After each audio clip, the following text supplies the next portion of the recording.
Breaking news Marathi या वृत्तवाहिनीला subscribe करायला विसरू नका आणि हो, व्हिडिओ आवडल्यास नक्की लाईक करा। मुख्य संपादक वसंत पानसरे। शहापूर बाजारपेठेत चोरांचा सुळसुळाट। भर बाजारपेठेत वयोवृद्ध फळ विक्रेत्यांची चेन खेचली। संपूर्ण घटना सीसीटीव्ही कॅमेऱ्यात कैद।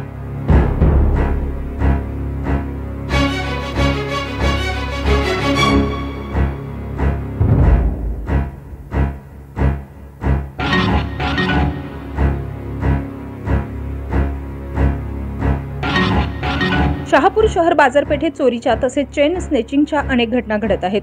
आत्ताच शहापूर भर बाजारपेठेतील अंबिका माता मंदिराच्या समोर हातगाडीवर फळ विकणाऱ्या श्यामशंकर गोणे वय वर्ष 75 यांच्या गळ्यातील चेन मोटरसायकलवर आलेल्या 2 चोरट्यांनी खेचून पळ काढलाय। ही संपूर्ण घटना सीसीटीव्ही कॅमेऱ्यात कैद झाली। मोटरसायकलवर आलेल्या 2 चोरट्यांनी या फळ विक्रेत्याच्या गळ्यातील चेन खेचून पोबारा केला। वयोवृद्ध विक्रेत्यांना आरडाओरडा केला, मात्र ते चोर फरार होण्यात यशस्वी झाले। भर बाजारपेठेत अशा चेन स्नॅचिंगच्या घटना घडत असल्यानं बाजारपेठेत भीतीचं वातावरण पसरलं आहे। दरम्यान शहापूर पोलिसांनी आत्ताच चोरांपासून सावध राहण्याचे बॅनर बाजारात लावले असले तरी अशा घटना घडत असल्यानं पोलिसांसमोरच चोरट्यांनी आव्हान केल्याचं चित्र समोर येत आहे। Breaking news Marathi, Shahapur.